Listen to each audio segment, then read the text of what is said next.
Good evening Archit. Archit, आप अपना नाम बदल सकते हो यहाँ पर। ठीक है।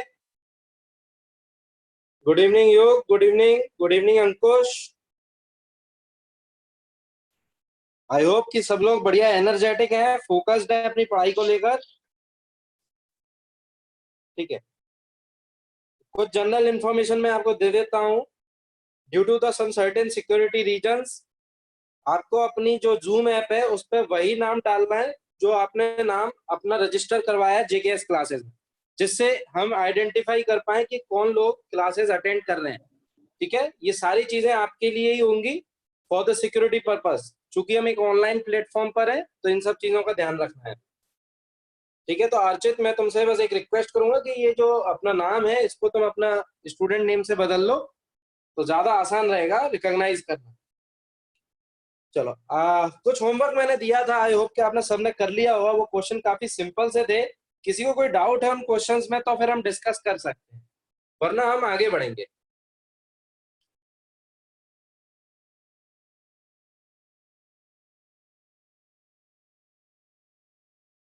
ठीक है, तो कमेंट करके अपना डाउट्स वगैरह बता सकते हो कि सर इस क्वेश्चन में।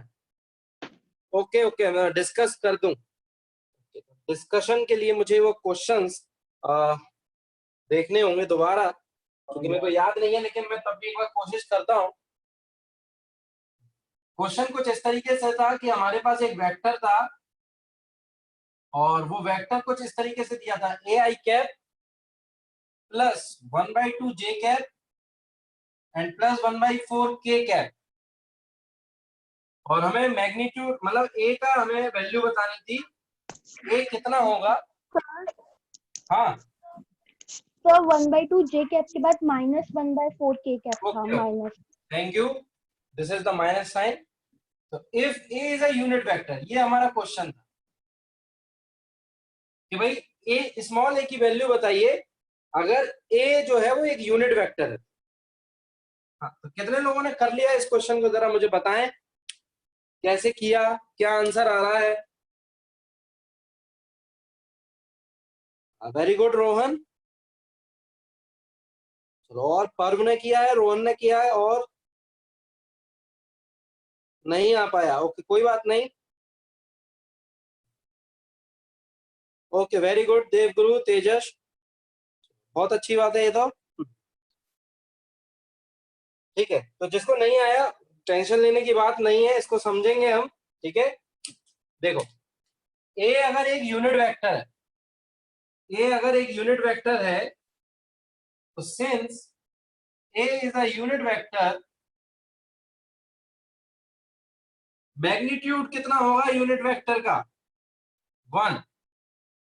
और मैग्नीट्यूड अगर हम निकालें ए वेक्टर का जो हमें दिया गया है, ये कितना आएगा, √a², 1/2 का होल स्क्वायर प्लस 1/4 का होल स्क्वायर, या फिर आप लिख सकते हो -1/4 का whole square.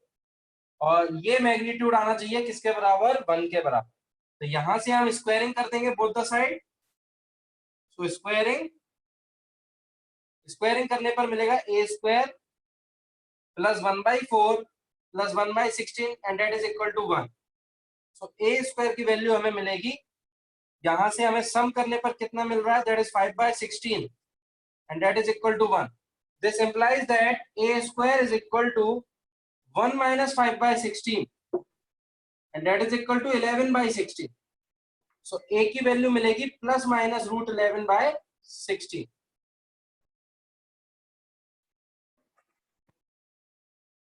This should be the answer. Plus minus ध्यान रखना है, प्लस माइनस का। कितने लोगों का आया था ये आंसर, जरा चेक करेंगे। तो बिल्कुल ईमानदारी के साथ मुझे बताओ कितने लोगों का आंसर आया था। ट्रिकी क्वेश्चन था ये, जहां पर गलती होने के बहुत सारे चांसेस। वेरी गुड रोहन, पर वेरी गुड आरुषि, आर्चित, अर्श, युग, बहुत अच्छे। युग, हाँ बिल्कुल, कांट बी ग्रेटर देन 1। यहां से हम साफ साफ देख रहे हैं कि ये 1 से बड़ा नहीं है। प्लस माइनस नहीं लगाया, पूरा गलत हो जाएगा आर्मन। अगर प्लस माइनस तुम फिजिक्स में भूल गए तो बहुत जगह गलती कर जाओगे, इसीलिए मैं हमेशा से बता रहा हूं पहली क्लास लगाई थी मैंने, पहली अलजेब्रा की, जिसमें मैंने बेसिक फॉर्मूले रिवाइज करवाए थे और आप लोगों को काफी सिंपल लग रहे थे वो चीज। लेकिन वहां पर जो मैंने मेन चीज बताई थी कि प्लस माइनस का यूज किस तरीके से रहेगा, तो हमेशा जब भी स्क्वायर रूट लो प्लस माइनस दोनों साइन का यूज करो। तो this is the answer. No, is it always equals to 1? Unit vector का जो मैग्नीट्यूड होता है वो हमेशा 1 के बराबर हो।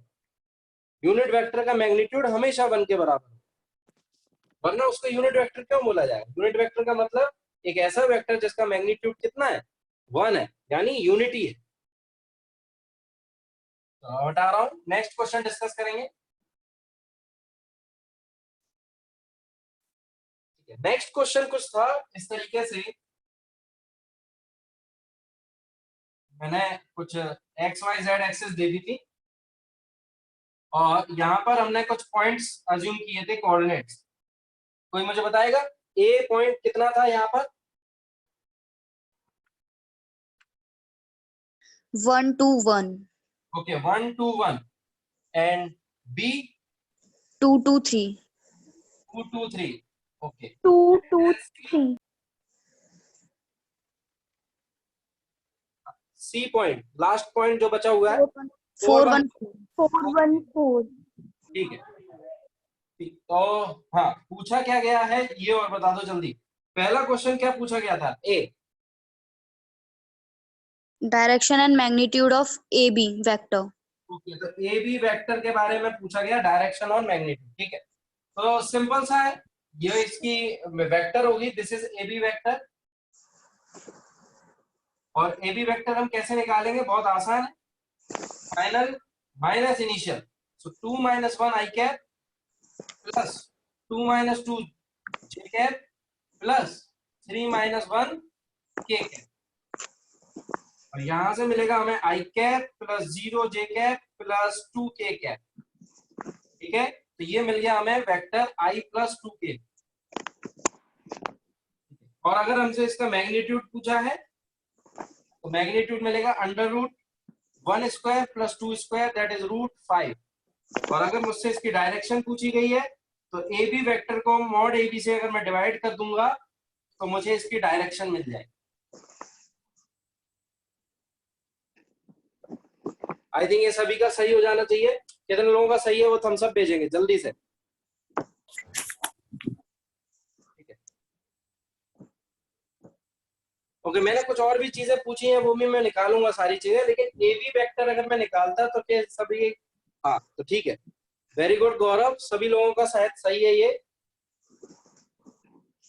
तो ए बी वेक्टर में यहाँ अलग से लिख लूंगा आई प्लस 2 के, ये मिल गया हमें a b vector i plus 2 k. चलो अब आगे बढ़ता हूँ। नेक्स्ट चीज क्या पूछी गई है जल्दी से बताओ। So direction and magnitude of vector BC. B से सी चाहिए, बी से सी हमारा ये वाला वेक्टर हो गया। तो अब मैं डायरेक्ट लिख रहा हूँ बीसी वेक्टर 4 - 2। ठीक है, this is 4 - 2 I cap plus 1 - 2 J cap 4 - 3 के कैप। तो यहां मिल गया 2i - j प्लस के। और अब मुझे इसका अगर मैग्नीट्यूड चाहिए तो √4 + 1 + 4 = √6।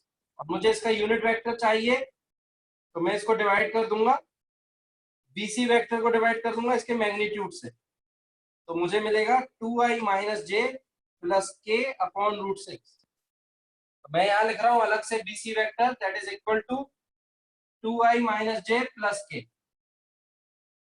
आई थिंक सभी का सही होगा, तो कमेंट करके बताएं कि किन का सही था।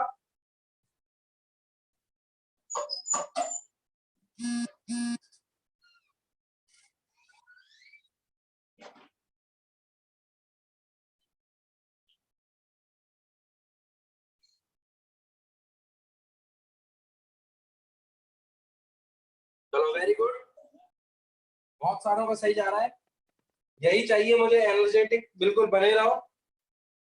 और लास्ट पूछा जाएगा ए से सी, आई थिंक ए टू सी पूछा है।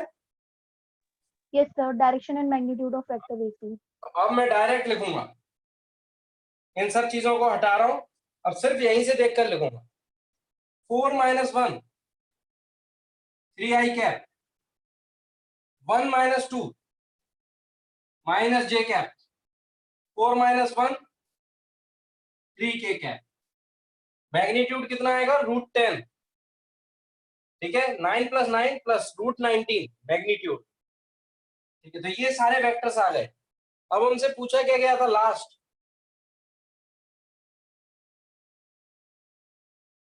लास्ट वेक्टर क्या पूछा गया था? माइनस वाला कुछ पूछा था सर, हाँ। AB + BC - AC। ओके, सो AB + BC - AC ये पूछा गया। AB + BC - AC। तो जरा ध्यान से देखो, AB + BC कितना आएगा? AB + BC, AB कितना है? I + 2k प्लस BC कितना है? 2i - j + k minus AC कितना है? 3i - j + 3k। तो अगर हम इसको सॉल्व करें तो देखो I + 2i - 3i कितना हो गया? I वाला 0, j वाला कितना हो गया? -j + j 0j। इसी तरीके से k भी कितना हो जाएगा? 0। तो आंसर आएगा 0। कितना होगा? सही है 0 वेक्टर।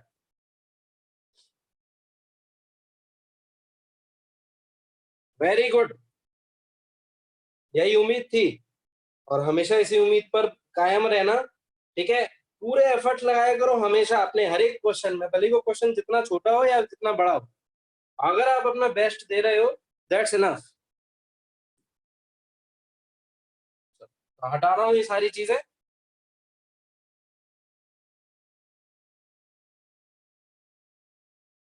अच्छा परफॉर्मेंस रहा है, बहुत अच्छा परफॉर्मेंस है, इसी परफॉर्मेंस को बनाए रखना है। और आज हम काफी इंटरेस्टिंग चीज पढ़ने वाले हैं। ठीक है, दैट इज अब हम प्लस माइनस करेंगे वेक्टर्स का। ठीक है, तो आज हम हेडिंग डालेंगे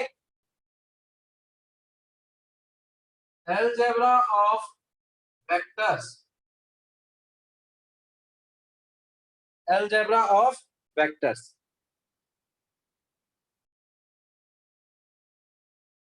ठीक है, और अलजेब्रा ऑफ वेक्टर्स में फर्स्ट हेडिंग देखेंगे हम triangle law of vector addition.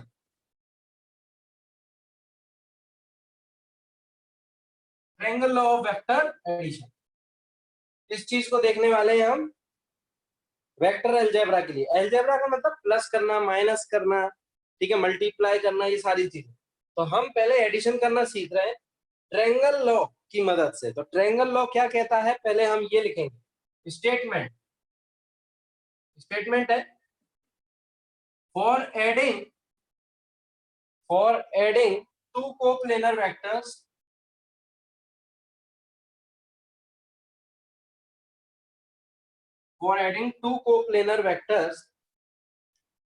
such that, ठीक है, such that, फिगर बना रहा हूं मैं। सपोज एक वेक्टर है ये वाला, इस तरीके से मान लिया एक वेक्टर है ये ए वेक्टर, ठीक है, और ये है बी वेक्टर, और ये दोनों वेक्टर्स जो है कोप्लेनर है। ए और बी वेक्टर दोनों कैसे हैं? Coplanar. A vector and b vector, और यहां से एक, जरा ध्यान से देखो मैंने क्या बनाया है, ये बनाया ए वेक्टर और एक बी वेक्टर, और एक मैंने ये वाला जो साइड बनाई है, ठीक है, इसको मैं नाम दे रहा हूं आर वेक्टर। ठीक है, तो जरा ध्यान से देखो, अगर मुझे निकालना है for the a plus b, यानी a vector plus B vector अगर मुझे निकालना है, और ये कुछ इस तरीके से है कि भाई ए वेक्टर मेरा इस तरीके से है और बी वेक्टर इस तरीके से, तो अगर मेरा ये ट्रायंगल में अगर कंप्लीट करूं और इस ट्रायंगल के इस वेक्टर को मैं नाम दे दूं आर वेक्टर, तो देखो ध्यान से, a b, a vector, b vector and r vector are forming the triangle, are forming a triangle. ठीक है, चलो इस वाले को हटा रहा हूं, are forming the triangle, then are forming the triangle in such a way, चलो ध्यान से देखो, इन सच अ वे, यहां से ए वेक्टर की हेड गई है, this is head, a vector का हेड, और ये क्या गया है, इसका tail. So head of one vector joins with tail of other vector, ठीक है, as shown, then the a vector plus b vector will be equal to r vector, ठीक है। एंड r वेक्टर क्या है, जरा ध्यान से देखो, r वेक्टर कहां से जा रहा है, यहां से यहां, समझ रहे हो, मतलब a और b, इन दोनों को जोड़कर ये जो r वेक्टर है वो a से ओरिजिनेट हो रहा है और b के एंड पर टर्मिनेट हो रहा है।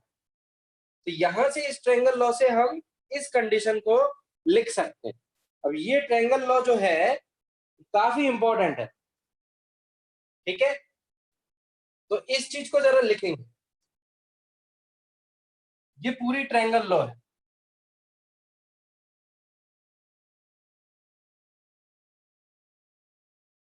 ठीक है, मैं इसको याद रखने का तरीका भी बताऊंगा।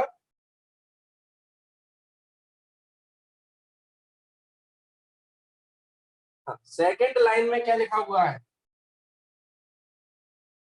जरा ध्यान से देखो, मुझे दो कोप्लेनर वेक्टर्स ऐड करने, ए और b, for a vector plus B vector.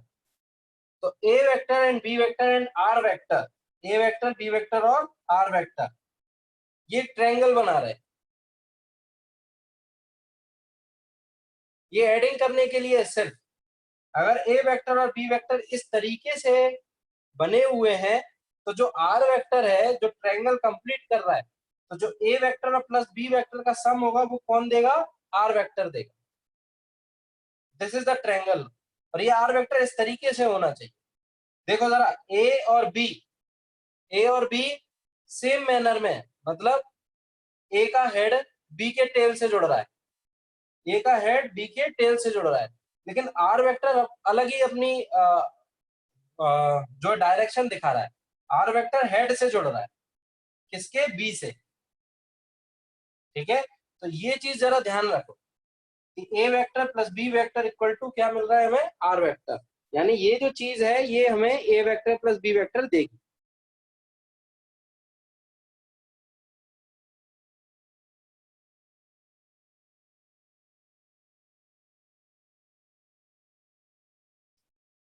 ठीक है, और ध्यान से देखना, and this r vector is said to be resultant vector, is said to be the resultant vector of a plus b। इसको क्या नाम दे रहे हैं हम, रिजल्टेंट वेक्टर। इस आर वेक्टर को हम नाम दे रहे हैं रिजल्टेंट वेक्टर। तो अभी मैं एक चीज समझाऊंगा, ये सारी चीजें पहले लिख लो, फिर हम इस बारे में क्वेश्चंस करेंगे, कुछ डिस्कशन करेंगे, तो और चीजें क्लियर हो।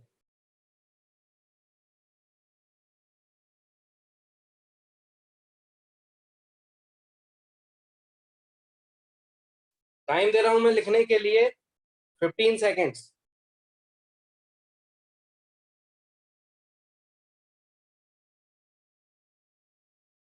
शुरू से कमेंट करो जरा, क्या है TRI।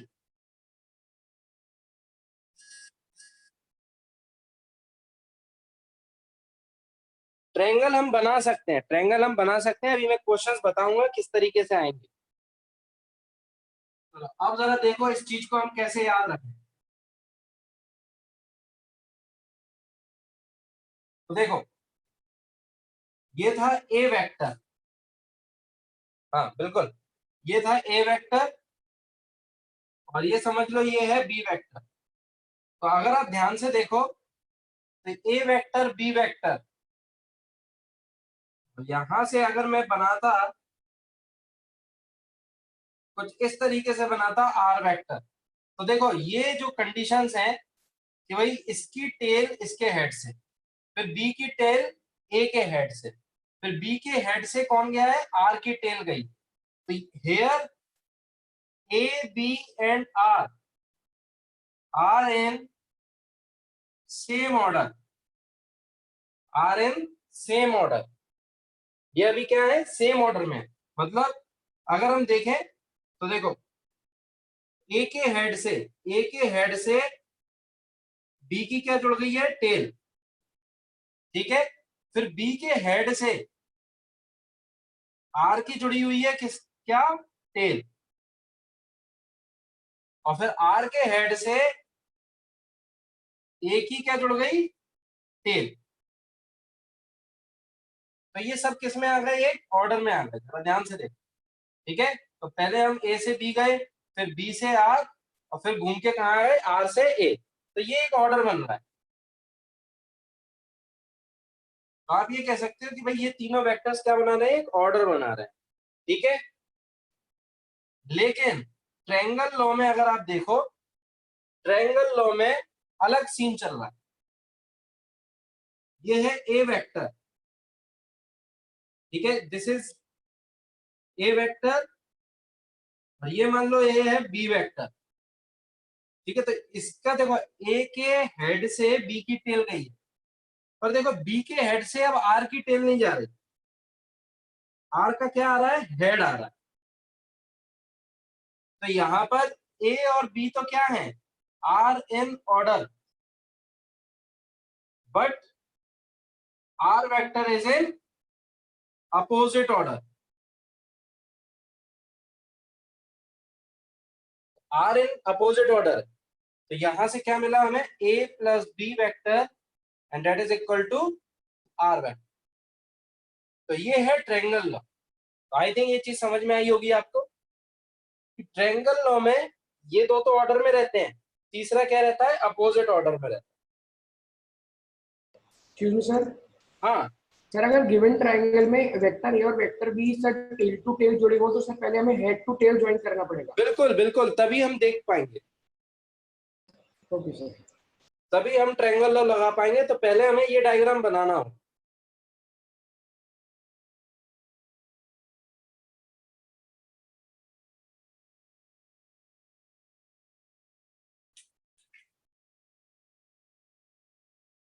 तो लास्ट 5 सेकेंड्स इसको नोट करने के लिए, जल्दी से नोट करेंगे।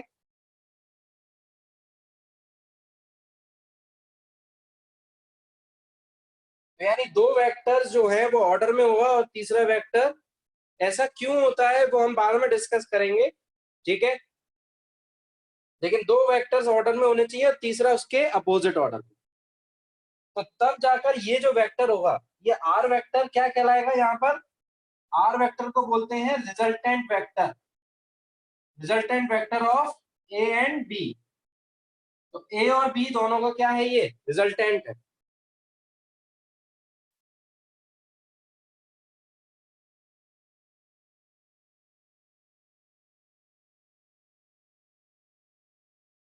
ठीक है, तो जरा रिजल्टेंट वेक्टर की समझ लेते हैं, क्या होता है रिजल्टेंट वेक्टर। तो देखो रिजल्टेंट वेक्टर को हम अलग से समझ लेते हैं। Resultant vector means the vector which shows the combined effect of the vectors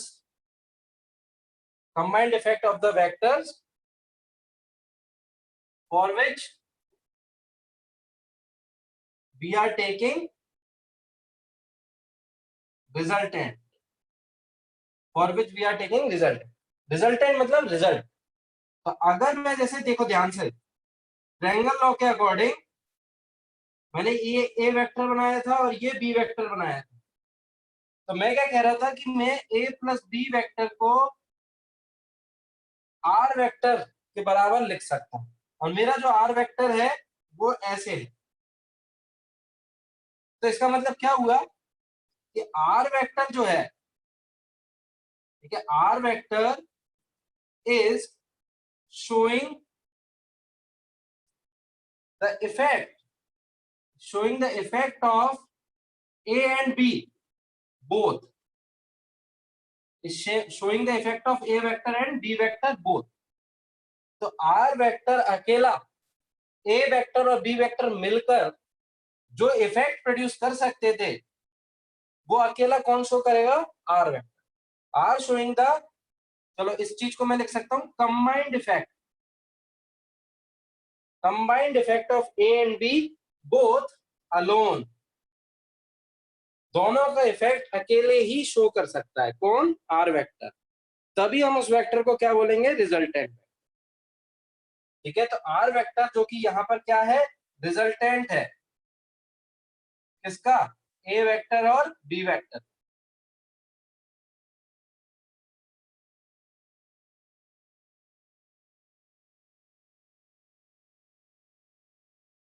बिल्कुल, आंसर मतलब रिजल्टेंट, बिल्कुल सही। आंसर मतलब क्या होगा, रिजल्ट। रिजल्ट यहाँ पर किस वेक्टर के थ्रू समझाया गया, रिजल्टेंट वेक्टर के। जल्दी से लिखेंगे इस चीज को, काफी इंपॉर्टेंट है। रिजल्टेंट मतलब समझ में आना चाहिए।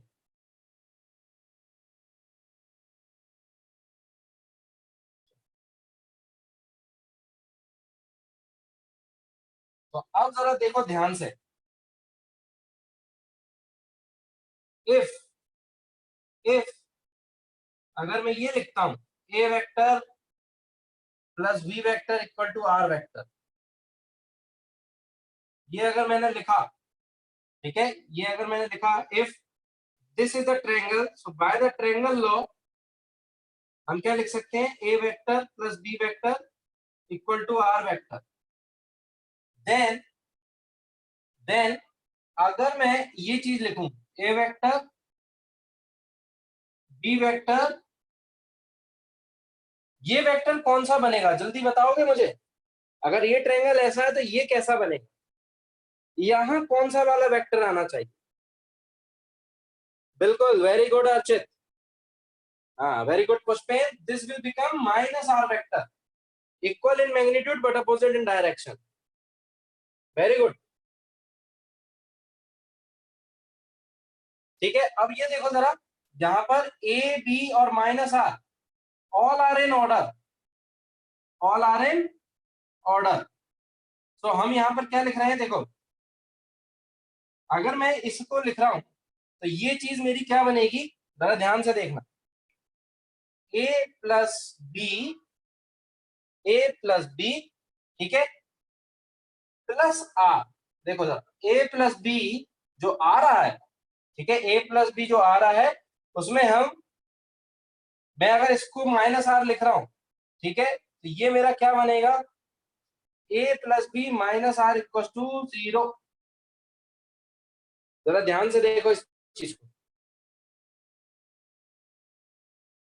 ये अगर r वेक्टर है तो ये हो गया माइनस r वेक्टर, ठीक है, सॉरी। तो ये क्या बनेगा यहाँ पर, a vector plus b vector, और ये बनेगा माइनस r वेक्टर।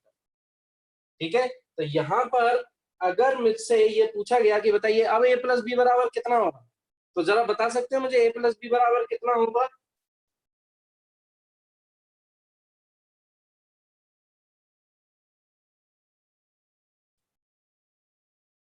सेम आएगा, बिल्कुल सेम आएगा। यहाँ पर भी a प्लस बी बराबर कितना होगा, r, बिल्कुल सेम आएगा, a प्लस बी बराबर कितना होगा, r होगा। सर हाँ सर, ये तो ऑर्डर ब्रेक ही नहीं हो रहा ना। हाँ, तो नहीं हो रहा तो जरा देखो ध्यान से, हम क्या लिख रहे हैं यहाँ, इसी चीज को तो मैंने ये बनाया। तो अगर मैं इसको पलटा दूं, सपोज मैंने इसको पलटा दिया, ऐसे कर दिया, तो ये क्या बन जाएगा, प्लस r। तो इसका मतलब है ये फिर से यही कंडीशन सेटिस्फाई कर रहा है। और यही चीज मैंने इसके लिए भी लिखी थी। यानी ये डायग्राम लिख लो या ये डायग्राम, बात तो बराबर है, बात तो बराबर है। ये बात समझने की कोशिश करो कि ये वाला डायग्राम ये डायग्राम, बात तो बराबर आ रही है। ठीक है, अब जरा देखो ध्यान से, बात बराबर है। अगर देखो मैं इसी चीज को क्या लिख सकता हूं, ए प्लस बी, चलो इसको समझने के लिए इसको समझो, देखो ध्यान से, इस चीज को क्या लिख सकता हूं, a vector plus B vector minus r vector equal to 0 लिख सकता हूं। A vector plus B vector minus r vector equal to 0। इसका मतलब ये हुआ कि, अब देखो जरा ध्यान से, ये वाला जो ट्रायंगल है a vector plus B vector minus r vector equal to 0, तो अगर मैं माइनस आर वेक्टर लिख रहा हूं तो मैं यहां पर a vector plus B vector minus r vector equal to क्या लिख सकता हूं, 0। यानी जब ये पूरे के पूरे all are in orders, all are in orders, तो मैं यहां पर ले आया, मतलब ये वाला जो वेक्टर है माइनस आर वेक्टर, वो ए वेक्टर और बी वेक्टर के कैसे में है, ऑर्डर में है। तो ऑर्डर में जब होता है तो उस साइड ले जाने की जरूरत नहीं है। इसी वेक्टर को इसके साथ जोड़ो और फिर इस वेक्टर को इसके साथ जोड़ दो और इक्वल टू में क्या डाल दो, 0। ये दोनों चीजें सेम है, ठीक है, ये दोनों डायग्राम सेम।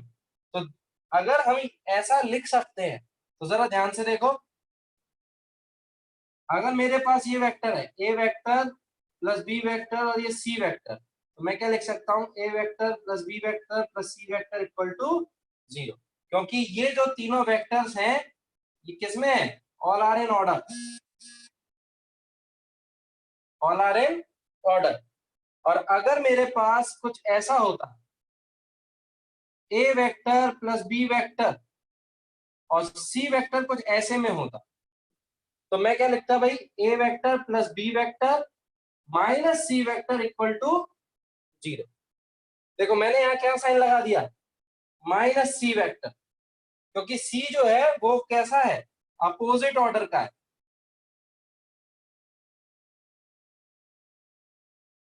तो ये चीज आपको समझनी होगी कि जब सेम ऑर्डर रहते हैं तो प्लस करते वक्त जोड़ते चले जाओ और इक्वल टू में 0 डालो। लेकिन एक भी अगर अपोजिट ऑर्डर में आएगा तो प्लस करते जाओ, लेकिन जैसे ही अपोजिट में आएगा माइनस लगा देना, इक्वल टू 0 डालो।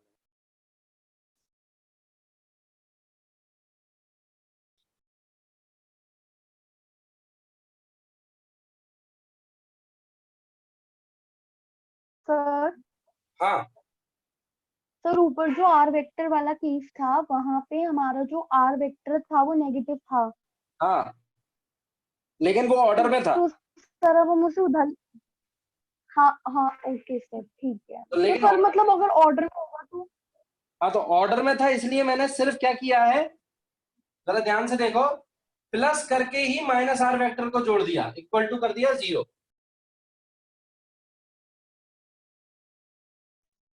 तो ऑर्डर में जब रहते हैं ठीक है, तो सीधे प्लस कर दिया जाता है। तो पॉजिटिव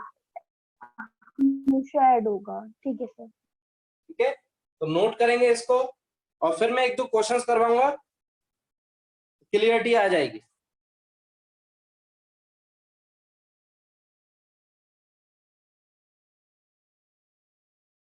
सर हाँ सर पहले वाले में आर आर वेक्टर वाले में तीनों एक ही ऑर्डर में थे, और इस वाले में तीनों भी नहीं, एक ही ऑर्डर पहले में, तो वाले- नेगेटिव क्यों नहीं हुआ?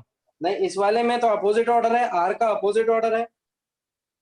सर माइनस आर, हाँ, माइनस आर सेम ऑर्डर में है, देखो इस वाले में।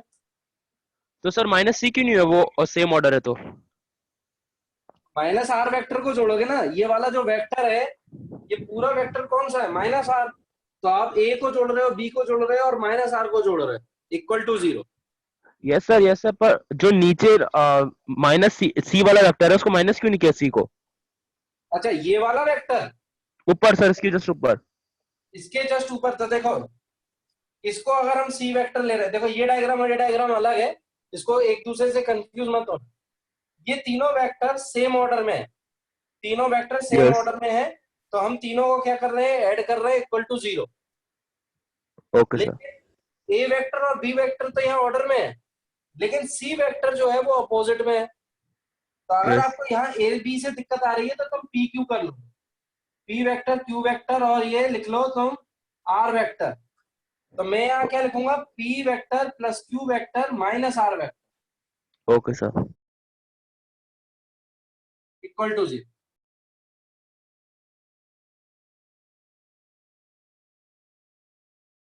तो ये थी ट्रायंगल लॉ।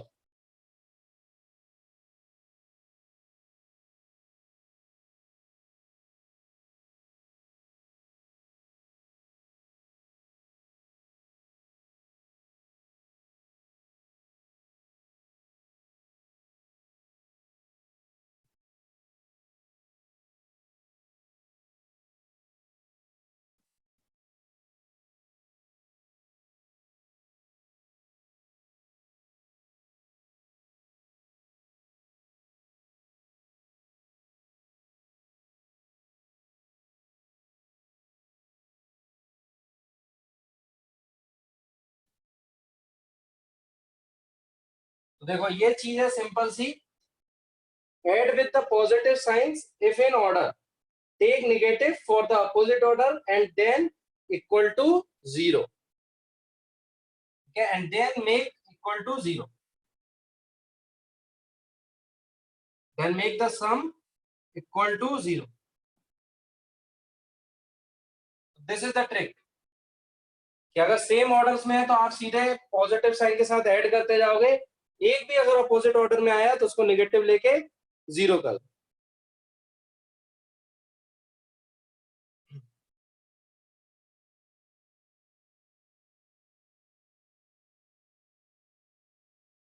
चलो जल्दी से आंसर तो इसका क्या आएगा।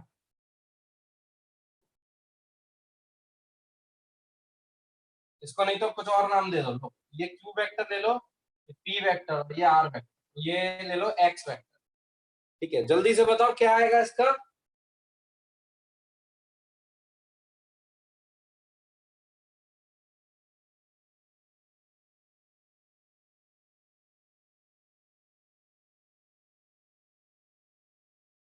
पी प्लस क्यू,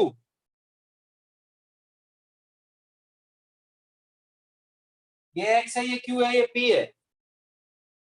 हाँ very good, p minus x plus q equal to 0, very good. देखो क्यू और पी ऑर्डर में है, तो हम यहाँ पर q vector plus p vector, और एक्स क्या है अपोजिट में, तो minus x vector equal to 0। यहां से हमें क्या मिला, q vector plus p vector equal to x vector.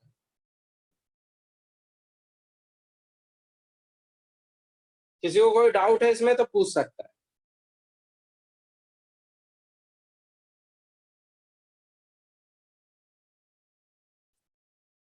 तो सेम ऑर्डर में अगर चल रहे हैं तो सिंपल पॉजिटिव साइन के साथ ऐड करते जाओ, और जैसे ही अपोजिट में दिखे माइनस साइन लगाओ और इक्वल टू 0 करो।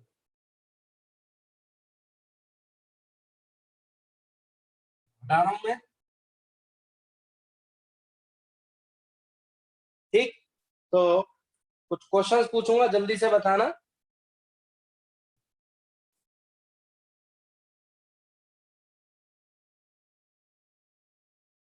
y वेक्टर है, ये x वेक्टर है, और मैं arrow, this is x vector, this is y vector, and this is z vector.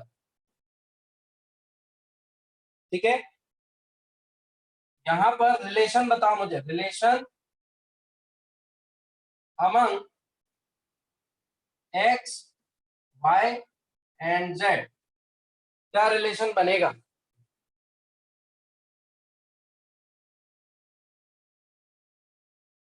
Check कर लो एक और बार ध्यान से, आयुष जल्दबाजी मत करो।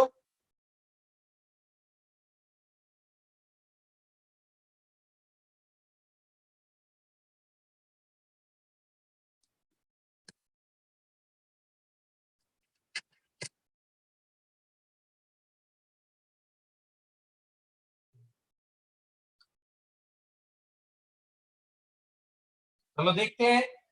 रिलेशन सॉल्यूशन क्या होगा, बाय द शिफ्टिंग प्रॉपर्टी,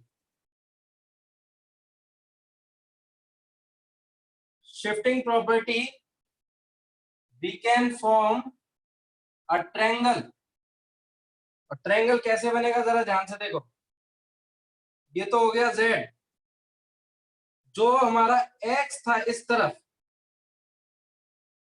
जो x वेक्टर था उसको मैं नीचे की तरफ शिफ्ट कर दूंगा और ये बन जाएगा मेरा x वेक्टर, और जो y वेक्टर है उसको इस तरीके से बने रहने दो, दिस इज y वेक्टर।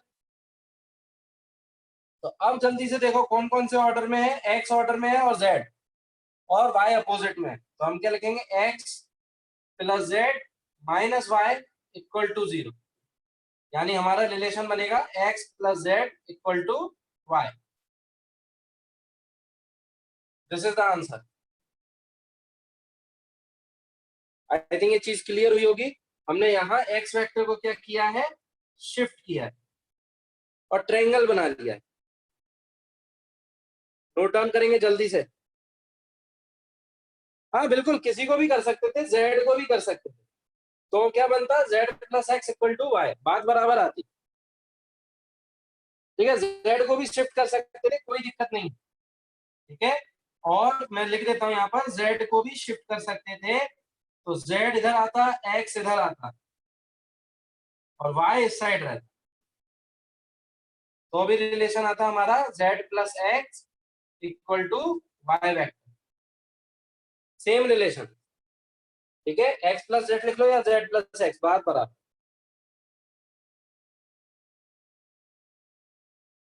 आगे बढ़ते हैं, नेक्स्ट क्वेश्चन करेंगे। सर हाँ सर हम बोलो। इन कंडीशंस में वेक्टर को रोटेट कर सकते हैं 180 डिग्री। रोटेट नहीं करना है, मैंने क्या बोला, डायरेक्शन चेंज नहीं होनी चाहिए। पैरेलल शिफ्ट करते वक्त डायरेक्शन चेंज नहीं हो रही है। देखो z का मैग्नीट्यूड भी चेंज नहीं हुआ, ना ही डायरेक्शन चेंज हुई। जब हम यहाँ से यहाँ लाए हैं डायरेक्शन सेम है और मैग्नीट्यूड भी सेम है, क्योंकि एरो की लेंथ भी नहीं बदली है, लेंथ भी सेम, डायरेक्शन भी सेम। लेकिन जब आप रोटेट कर दोगे 180 डिग्री तो डायरेक्शन बदल जाएगी, तो फिर ये z रहा नहीं, ये माइनस z बन जाए। तो शिफ्ट करते समय हमें पैरेलल शिफ्ट करना है।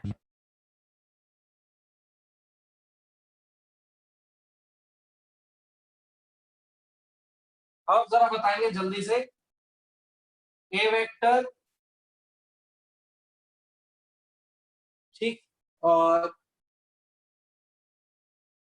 बी वेक्टर और ये c vector. If A vector, B vector and C vector forms a triangle, find relation among them। बताओ जल्दी से, क्या रिलेशन आएगा इनके बीच में।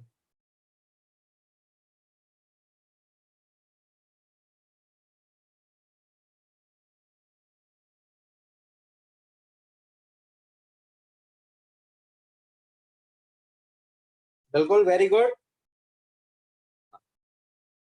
बहुत ही सिंपल सा है। ठीक है, ये ट्रायंगल अगर हम बना दे पूरा, ये बन गया सी वेक्टर, ये बन गया बी वेक्टर और ये बन गया ए वेक्टर।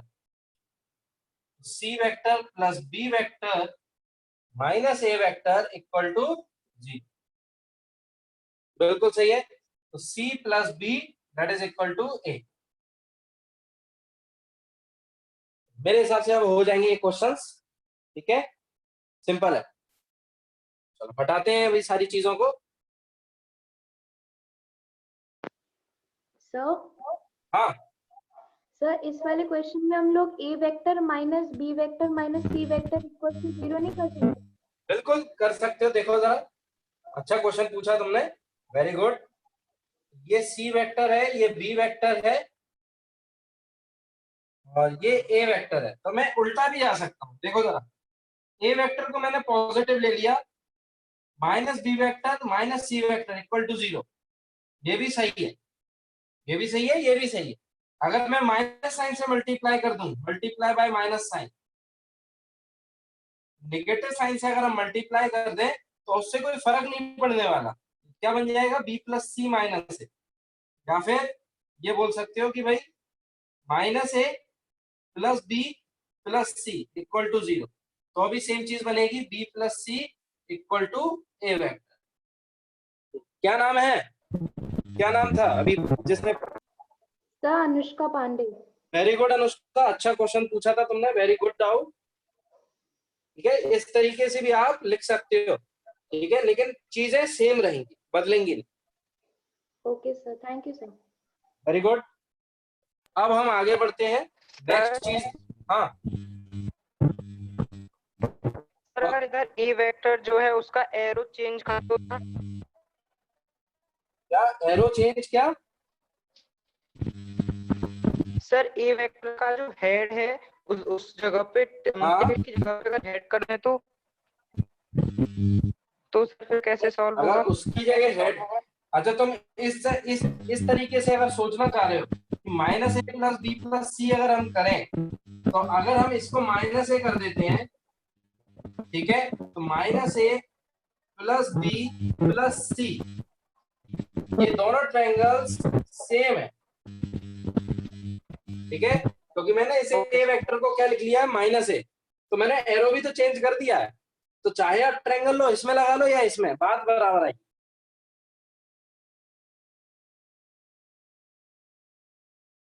ठीक है, तो कोई दिक्कत की बात नहीं होनी चाहिए, ज्यादा कॉम्प्लिकेशंस की जरूरत नहीं है।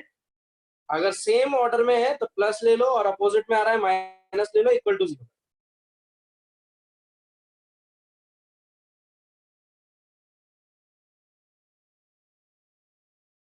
अच्छा लगता है जब आप डाउट्स पूछते हो, तो डाउट्स पूछते रहना चाहिए, जिससे कम्युनिकेशन बना रहे। अब हम देखेंगे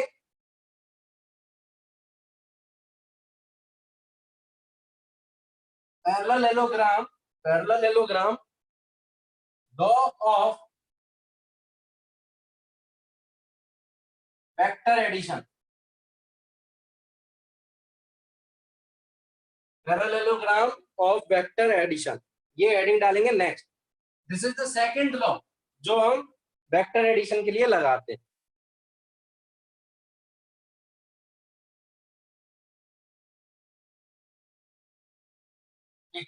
तो ये लॉ क्या कहता है, जरा ध्यान से देखो।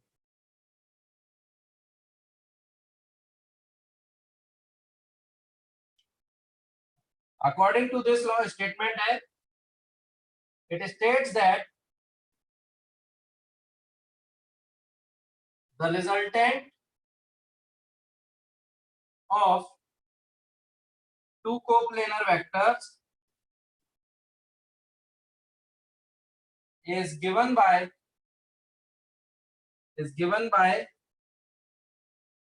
the diagonal, is given by the diagonal of the parallelogram formed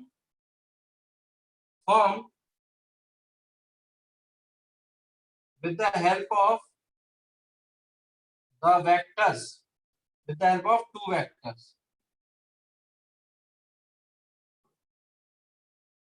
ठीक है, दो कोप्लेनर वेक्टर्स का अगर हमें रिजल्टेंट ढूंढना है, तो वो रिजल्टेंट होगा उस पैरेललोग्राम से बने हुए डायगोनल के,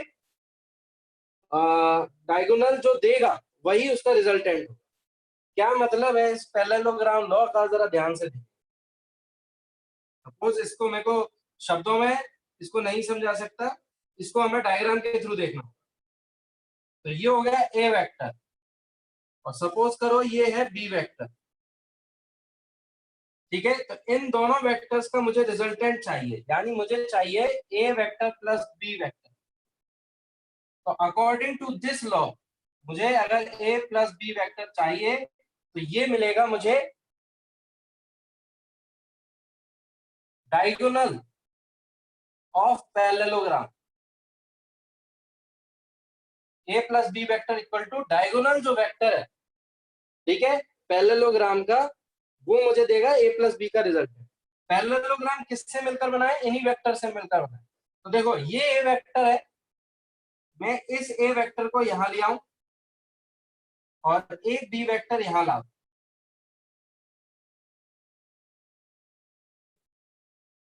तो ये बन गया एक पैरेललोग्राम जिसको मैं नाम दे देता हूं पी क्यू आर एस, और ये है इसका डायगोनल।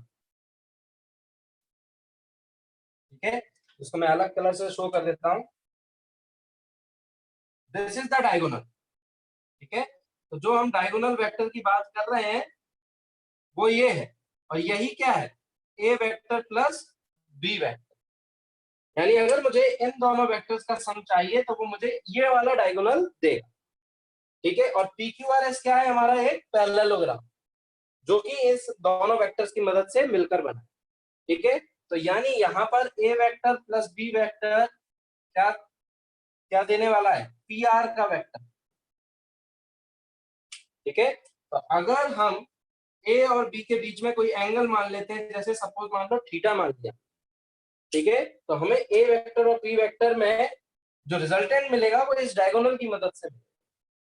तो ये है पैरेललोग्राम। नोट करेंगे इसको जल्दी से, पूरी लॉ को, ये डायग्राम बनाएंगे और फिर हम इस वेक्टर को ढूंढने वाले हैं कि भाई इस वेक्टर का मैग्नीट्यूड कितना होगा, सब चीजें।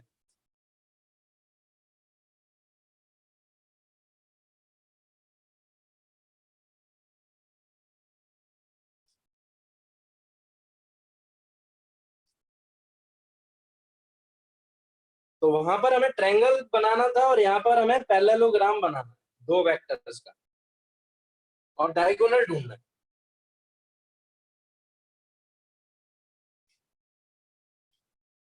ठीक है, लास्ट 5 सेकेंड्स इसको नोट करने के लिए।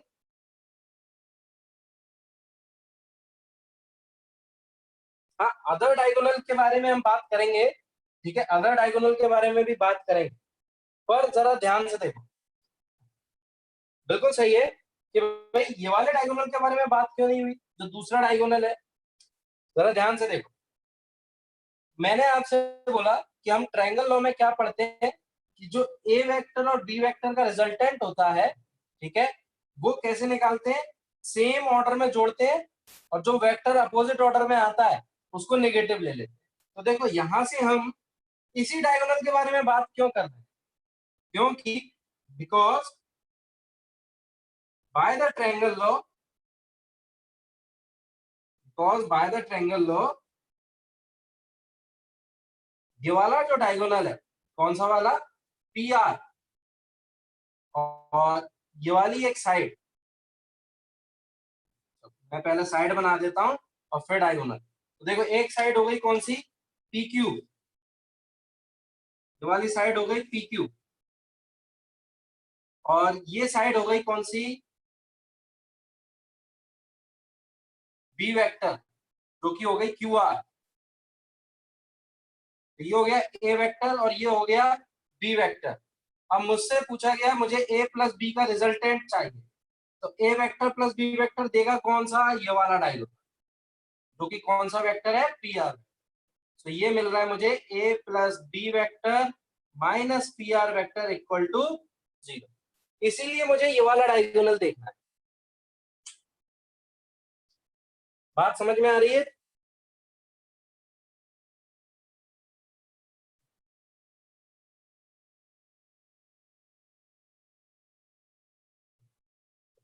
अच्छा क्वेश्चन था कि सर अपोजिट डायगोनल क्यों नहीं देखा, दूसरा डायगोनल हम इसलिए नहीं देखेंगे कि वो रिजल्टेंट नहीं देगा। रिजल्टेंट कौन सा दे रहा है, यही वाला दे रहा है ट्रायंगल लॉ के हिसाब से।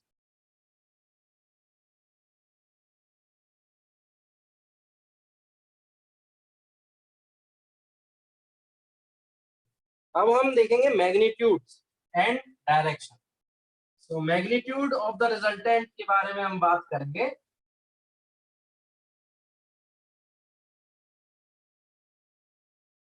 ठीक है, मैग्नीट्यूड ऑफ द रिजल्टेंट मतलब डायगोनल की लेंथ, डायगोनल लेंथ जो कि पी आर वेक्टर है, यही मैग्नीट्यूड होगा।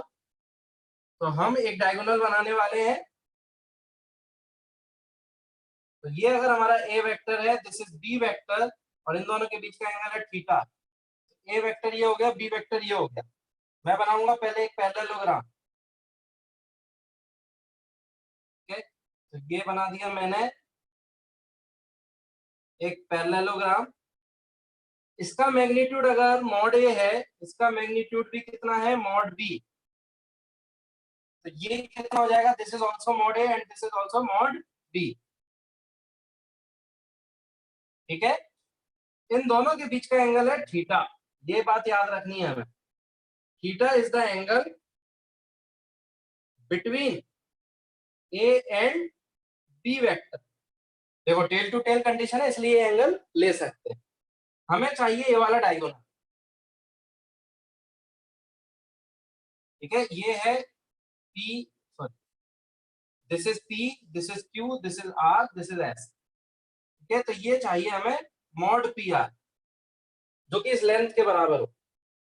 तो अगर हम ये वाला ट्रायंगल देखें जरा ध्यान से,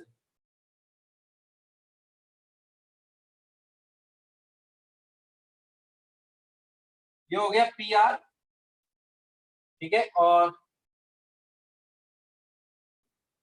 ये हो गया हमारा Q पॉइंट। और मैं चाहूंगा इस ट्रायंगल को बनाना, तो मैंने एक परपेंडिकुलर डाल दी। ये एंगल मान लिया मैंने कुछ अल्फा। ठीक है, ये वाला जो वेक्टर है, ये वाला RQ जो वेक्टर है, उसी के अलोंग एक वेक्टर था हमारा, कौन सा, ये वाला वेक्टर था, कौन सा, P और S वाला, ये वेक्टर था। ये एंगल अगर थीटा था, ये एंगल भी कितना हो गया, थीटा, करस्पॉन्डिंग एंगल से। ठीक है, this is the corresponding angle.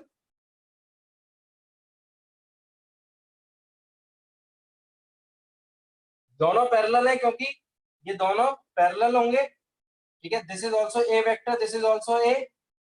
तो अब मैं इस ट्रायंगल को नाम दे रहा हूं, यहां मैं एक पॉइंट ले रहा हूं, दिस इज एक्स। तो ये जो ट्रायंगल है छोटा वाला, जिसको मैंने ये बनाया ऐसे, ये है Q point, this is X point and this is point R। ये एंगल है थीटा। अच्छा, ये साइड की जो लेंथ है ये कितनी है, मॉड ए। तो दिस इज ऑल्सो मॉड ए। तो जरा मुझे बताओगे ये जो QX है, ये QX कितना आ जाएगा, ये QX कितना आएगा, जल्दी से कमेंट करके बताओ। A QX, cos theta. बिल्कुल, QX और RX आ जाएगा हमारे पास mod A cos theta and this is mod A sin theta. I think clear होगा with the help of sin theta and cos theta. बिल्कुल, वेरी गुड। सो ये बन गया मॉड ए cos थीटा, ये बन गया मॉड ए sin थीटा। अब अगर हम पूरे फिगर को देखें तो नाउ, अब अगर हम इस ट्रायंगल को देखते हैं, बड़े वाले ट्रायंगल को, तो एक है हमारे पास PR और एक है ये RX। इसको मैं एक्सटेंड कर देता हूं थोड़ा सा, ये है P। अब जरा देखो ध्यान से, और हमारा जो एक ट्रायंगल था वो ये था जिसमें यहाँ Q पॉइंट था। तो QX हो गया मॉड ए cos थीटा, और ये कितना था, दिस इज मॉड बी। तो मॉड बी था यहाँ से यहाँ तक, और ये है यहाँ से यहाँ तक, और ये कितना आ गया, mod A sin theta. This is theta, this is alpha. ठीक है, तो अब अगर मैं आपसे ये पूछता हूं कि बताइए मुझे मॉड PR बताना है, तो मॉड PR हम कैसे निकालें, हाइपोटेनियस का square that is equal to total base कितना बन गया, यहाँ टोटल बेस बन गया मॉड बी प्लस मॉड ए cos थीटा का होल स्क्वायर प्लस मॉड ए sin थीटा का होल स्क्वायर। कौन सी थ्योरम लगा दी हमने यहाँ, बाय पाइथागोरस।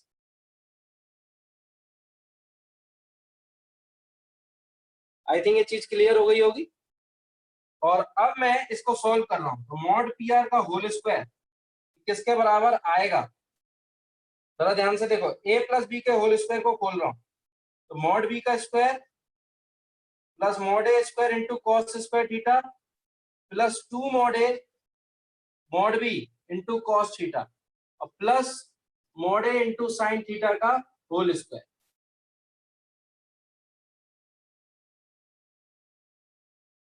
एकता कहां पर दिक्कत आ रही है, जरा माइक ऑन करके बताओ मुझे। सर एक्चुअली मेरी स्क्रीन चली गई थी तो मैं कुछ भी नहीं समझ पाई फ्रॉम जो देखो आपने हमने कुछ फर्स्ट नहीं वाला किया है, वीडियो हमने ये दे छोटे दिया। वाले ट्रायंगल में बेस निकाल लिया with the help of hypotenuse and the angle, और ये हाइट निकाल दी। और इस छोटे वाले ट्रायंगल को निकालने के बाद हमने बड़ा वाला ट्रायंगल कंसीडर कर लिया। तो बड़ा वाला ट्रायंगल में ये पूरा बेस हो गया, ये पूरी परपेंडिकुलर और ये हाइपोटेन्यूज। तो अब अगर हम पाइथागोरस थ्योरम लगा रहे हैं तो हमारे पास ये एक्सप्रेशन आ गई। और अब जरा मैं चाहूंगा कि आप इस एक्सप्रेशन को सॉल्व करो। तो देखो मॉड ए स्क्वायर अगर कॉमन लोगे तो cos square theta plus sine square theta क्या बन जाएगा, 1। तो हमारे पास फाइनल आंसर क्या आने वाला है वो मैं बताऊंगा, पहले इतना नोट कर लो। वेरी गुड अर्चित, सभी लोग जल्दी से आंसर इसका नोट करो और इसके आगे सॉल्व करने की कोशिश करो। ठीक है, रफ में करना, लेकिन नोट यहां तक कर लो फेयर में, इसके बाद रफ में करना। ठीक है, तो पहला फिगर ये है, दूसरा फिगर ये वाला बनाना है, तीसरा फिगर ये है और फोर्थ फिगर ये।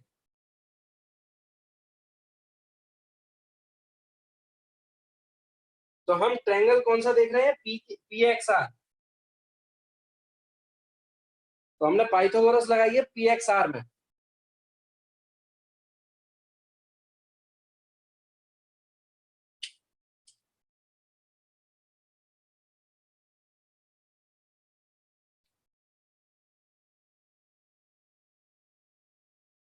ठीक है, लास्ट 15 सेकेंड्स इस चीज को समझने के लिए।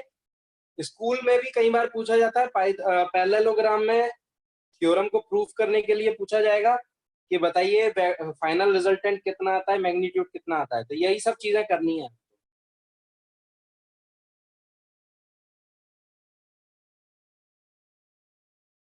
तो हमने डायगोनल की लेंथ निकाल दी, इसका मतलब मैग्नीट्यूड निकाल दी, किसका, रिजल्टेंट का। कौन कौन से, ए और बी वेक्टर के।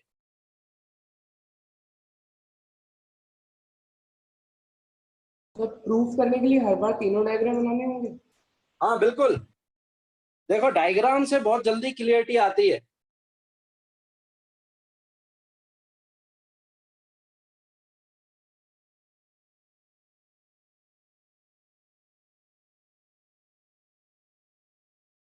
तो यहां से अब मैं सॉल्व करके ऊपर लिख रहा हूं। तो देखो मॉड पी आर का होल स्क्वायर कितना मिल रहा है हमें, मॉड ए square cos square theta plus sine square theta, ये कॉमन मिलेगा, plus mod B square plus 2 mod A mod B into cos theta. और ये कितना हो जाएगा, यहाँ पर 1 हो जाएगा। सो हम मॉड पी आर का होल, अगर मॉड पी आर लिखूंगा तो क्या आएगा, अंडर रूट मॉड ए का square mod B square plus 2a mod b sorry mod a into mod b into cos theta. This is our magnitude of resultant. This is the magnitude of the resultant of two vectors, a vector and b vector, which are at angle theta. जो एक दूसरे से कितना angle बना रहे हैं, which are at angle theta. तो मैं तो चाहूंगा कि आप इस फिगर को याद रखें कि भाई हमारे पास दो वेक्टर्स थे। कौन कौन से वेक्टर्स थे हमारे पास, एक था ए वेक्टर और एक था बी वेक्टर। तो इन दोनों का जो रिजल्टेंट आया था वो इस पैरेललोग्राम के डायगोनल के अमाउंट है, और इस पैरेललोग्राम के डायगोनल का जो मैग्नीट्यूड था वो आया था under root mod A square plus mod B square plus 2 mod A mod B cos theta. ये चीज अगर आप याद रखोगे डायग्राम के साथ तो गलती नहीं होगी। और एंगल थीटा कौन सा है इन दोनों के बीच। Sir, what you have written before resultant? Magnitude, this is the magnitude.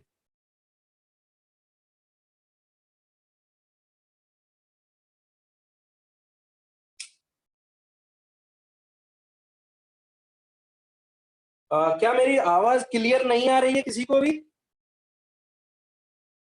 No, sir. अच्छा, आवाज साफ नहीं आ रही है।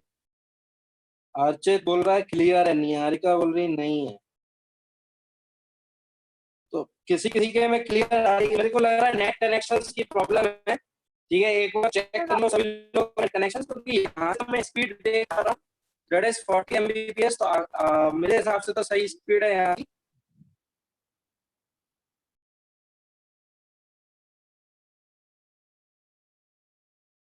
अब हटा रहा हूँ, इसको जल्दी से लिख लो।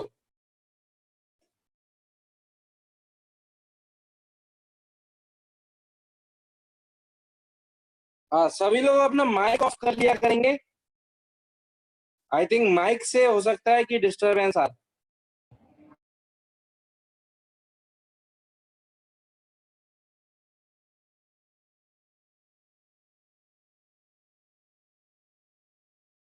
चलो, इसको मैं बता रहा हूँ, किसी को कोई डाउट है तो पूछ सकता है। सर हाँ sir mod P r equal to root mod A square plus mod B square plus 2 mod mod a a mod mod b b हाँ कॉस थीटा। हाँ नहीं सर कॉस थीटा है ना, ठीक है सर। बिल्कुल बहुत सीधा। चलो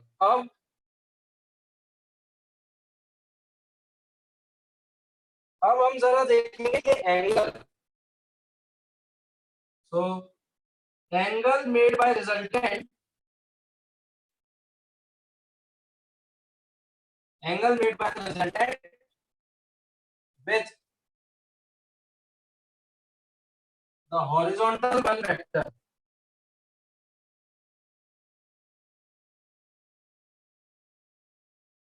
एंगल अगर हम निकाले, देखो ये हो गया हमारे पास A vector, this is A vector, and थोड़ा सा मैं ऊपर बना देता हूँ, this is A vector and this is B vector, और इनका रिजल्टेंट आया था इसके अलोंग, और ये एंगल बन रहा है अल्फा। तो देखो ये था पी आर वेक्टर जो कि रिजल्टेंट था। ठीक है, इसको हमने नाम दिया था this is P Q R S. तो ये angle alpha Sir, your voice is not clear. ठीक है, सभी लोग माइक ऑफ रखेंगे। अच्छा, आवाज साफ नहीं आ रही है, रुको जरा।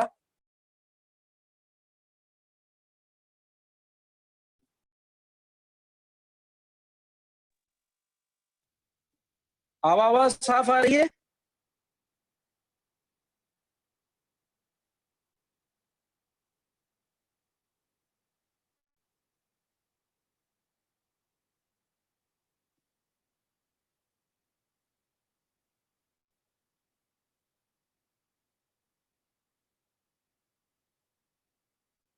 आवाज साफ आ रही है? No, sir. अरे,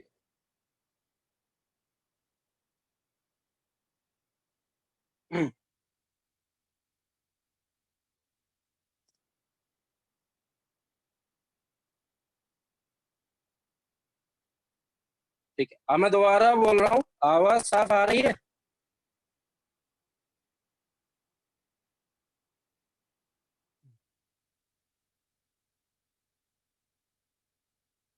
अच्छा ठीक है, स्क्रीन पर देखो।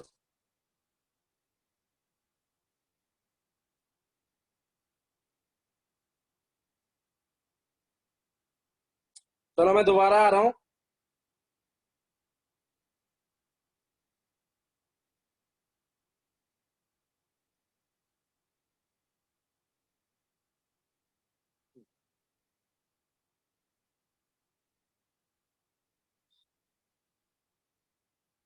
अब बेटर है आवाज?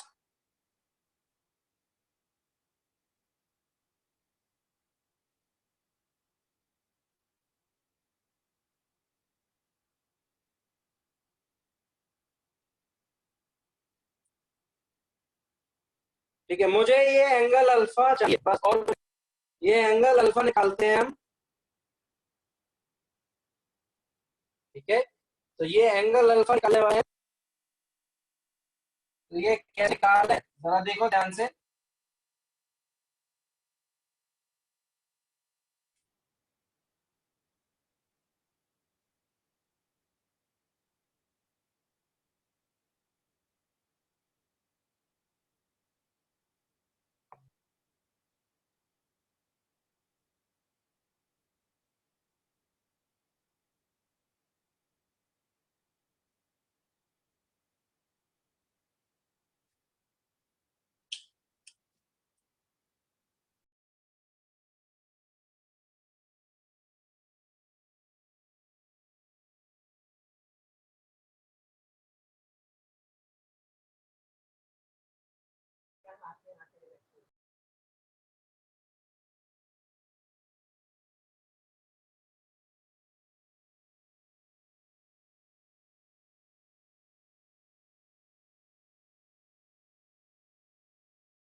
अब आवाज क्लियर है?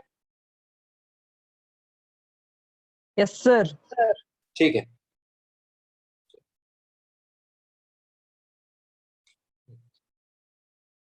चलो देखते हैं। अब हमें ये एंगल अल्फा चाहिए, तो मैं इस ट्रायंगल का यूज करूंगा। और ये ट्रायंगल में मैं ये पूरी बेस निकाल चुका था, that is mod B plus mod A cos theta, और ये परपेंडिकुलर था मॉड ए साइन थीटा। तो मैं इस ट्रायंगल में, ये था मेरा पॉइंट पी, ठीक है, और this is X, this is Q and this is are.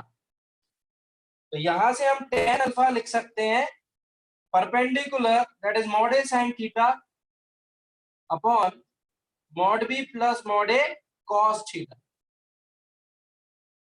यहां से हम अल्फा कैलकुलेट कर सकते हैं। तो फॉर द एंगल अल्फा यहां से अल्फा निकाल पाएंगे। तो आप ये ट्रायंगल जरूर बना लो और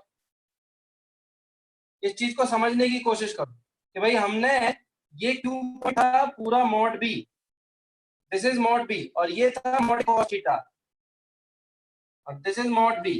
इन दोनों को जोड़ दिया हमने, ये बन गया मॉड बी प्लस मॉड ए कॉस थीटा। और देन हमने यूज किया with the help of tan alpha, that is perpendicular upon base. तो यहां से हम अल्फा निकाल देंगे, ठीक है। तो ये चीज लिख लो, फिर हम आगे बढ़ने वाले।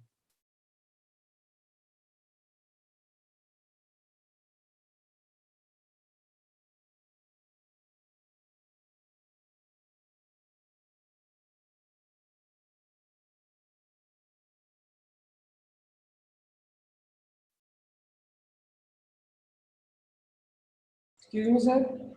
हाँ सर अगर हम इसमें vector head to head angle नहीं तो सर इसमें कोई रिजल्ट पे असर आएगा? बिल्कुल बिल्कुल बदलेगा। अगर आपने एंगल टेल टू टेल नहीं लिया तो बदल जाएगी चीज। जरा देखते हैं कैसे। सर यही तो मैंने पहले पूछा। हाँ क्या हुआ?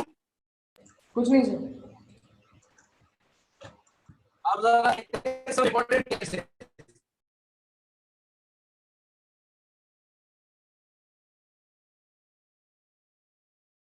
पहला case the two vectors are parallel, दोनों वेक्टर्स पैरेलल हैं, तो एंगल उनके बीच में। हाँ Sir, again your voice is not clear. चला रहा है।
आवाज साफ आ रही है अब?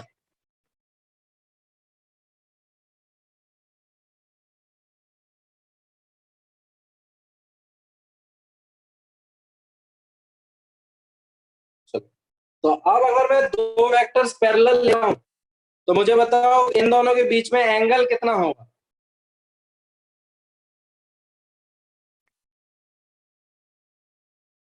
डिग्री। कितना हो जाएगा? 0 डिग्री।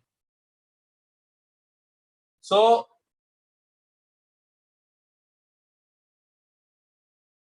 द रिजल्टेंट जो मिलेगा हमें, resultant of A plus B कितना मिलेगा? अंडर रूट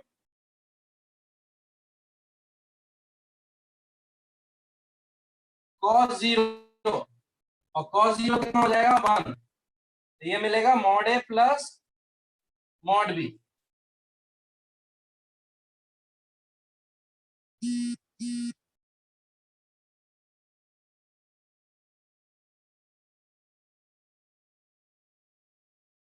और अगर मैं Sir? टू वेक्टर्स, क्या हुआ? सर हम आवाज इसे फिर से खराब हो रही कह क्या? सकते हैं ऊपर वाले को, क्या कह सकते हैं? मैग्नीट्यूड। हाँ, ये मैग्नीट्यूड ही है, दिस इज ऑल्सो मैग्नीट्यूड, हम मैग्नीट्यूड की बात करें, ठीक है। तो देखो जरा हम रिजल्टेंट की ओके मैग्नीट्यूड सर। जो हमने निकाला है, ये रिजल्टेंट वेक्टर बनेगा क्या? इन दोनों को जोड़ो, ठीक है, a vector plus B vector, ये बनेगा हमारा मॉड ए प्लस मॉड बी के बराबर का रिजल्टेंट वेक्टर।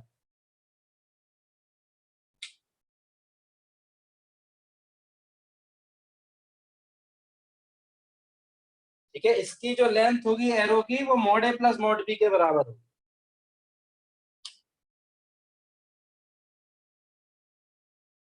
ठीक है, तो ये चीज आई थिंक क्लियर है। और अब मैं ले रहा हूं दोनों वेक्टर्स को एंटी पैरेलल, तो पहले पैरेलल वाला लिख लो जल्दी से, दोनों पैरेलल थे तो ये आंसर आएगा।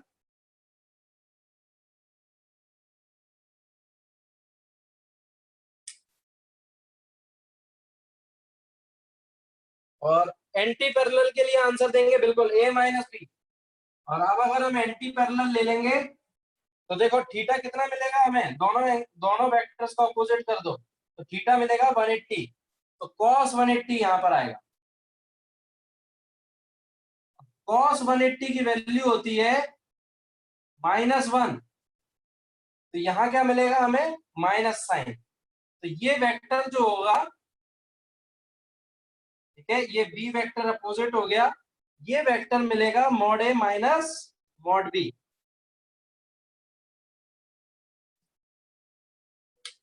ठीक है, if mod A greater than mod B, अगर हमारा बी ज्यादा हुआ तो ये अपोजिट डायरेक्शन में मिलेगा, mod B minus mod A, if mod B greater then.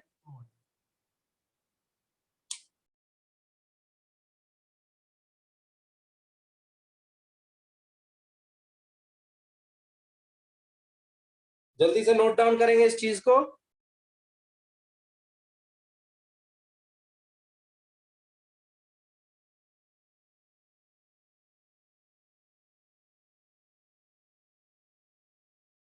तो यहाँ डिपेंड करेंगी सिचुएशंस कि मॉड बी ज्यादा है या मॉड ए। ठीक है, तो यहाँ पर भी क्या हो सकता था, मॉड बी माइनस मॉड ए भी हो सकता है।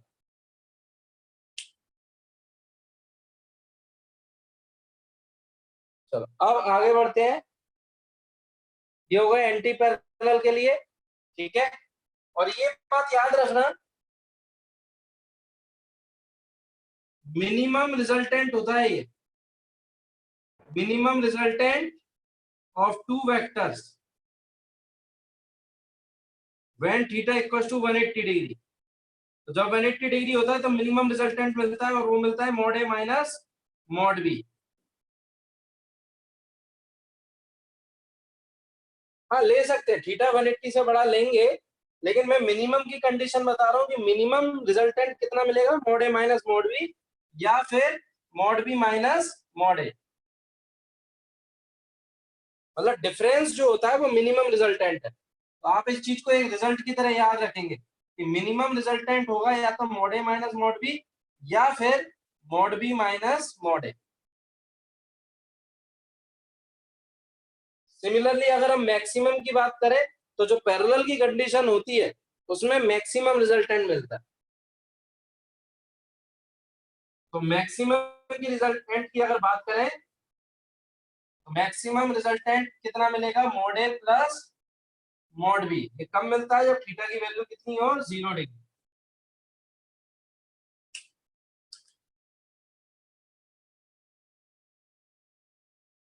तो ये चीज आपको ध्यान रखनी है। चलो हटा रहा हूं इसको मैं।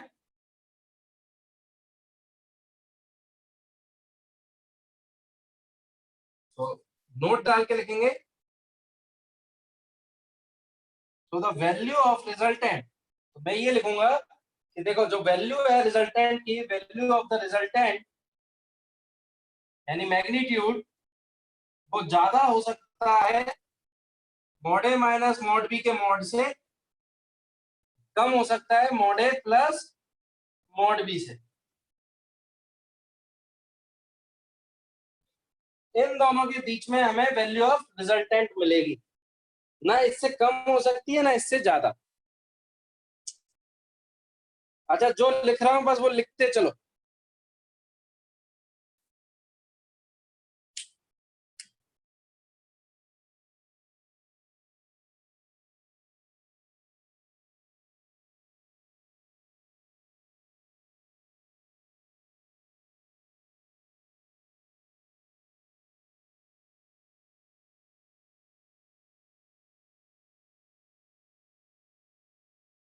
हटा रहा हूं मैं इस चीज को। सर हाँ सर मैंने अभी पूछा था आपसे कि थीटा है सर 180 से बड़ा ले सकते हैं कि नहीं? बिल्कुल ले तो सकते हैं। सर ऐसे तो सर जैसे दो कोई वेक्टर हमने दो बनाए, ए वेक्टर और बी वेक्टर, हाँ हाँ तो ऐसे तो हम उसका रिफ्लेक्स भी एंगल के तौर पे ले सकते हैं ना? हाँ बिल्कुल ले सकते हैं। तो फिर उसका रिफ्लेक्स भी एंगल होगा या फिर है ना जो बीच में उनके एक्यूट एंगल है वो होगा? तुम तो कोई भी एंगल ले लेना, बस जो थीटा है ना उसको रख देना। जैसे अगर तुम 120 भी ले लोगे ना तो cos 120 रख देना। ये सारे एंगल्स के लिए वैलिड है। क्लियर है? Okay sir. ठीक है, तो जैसे कि हम अगर बात करें, सपोज मैं अब हेडिंग डाल रहा हूं subtraction of the vector.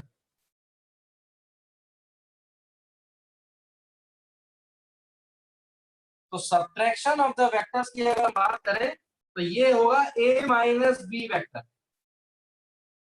So A minus B vector. तो अगर हम सब्ट्रैक्ट कर रहे हैं तो देखो जरा, इफ ये था हमारा बी वेक्टर और ये था ए वेक्टर और इन दोनों के बीच में एंगल था थीटा। ठीक है, तो हमारा जो रिजल्टेंट मिल रहा था वो मिल रहा था इस तरफ, और ये रिजल्टेंट था किसका, ए प्लस बी वेक्टर का। इफ ये चीज थी अगर, ठीक है, तो अगर मैं ए वेक्टर, और देखो ये था मेरा बी वेक्टर, ध्यान से देखना, ये था मेरा बी वेक्टर, तो मैं माइनस बी वेक्टर बना रहा हूं, तो ये हो गया B vector, this is minus B vector. तो इस तरफ जब बनाया था तो ये था बी वेक्टर। तो अब अगर मैं ए माइनस बी वेक्टर निकालूंगा तो मुझे ये वाला parallelogram banana. Sir sir your हाँ, वॉइस इज नॉट क्लियर। क्या किसी को भी नहीं आ रही समझ में? सर वीडियो भी क्लियर नहीं है। अरे सर वॉइस भी यस सर।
अभी आवाज आ रही है साफ?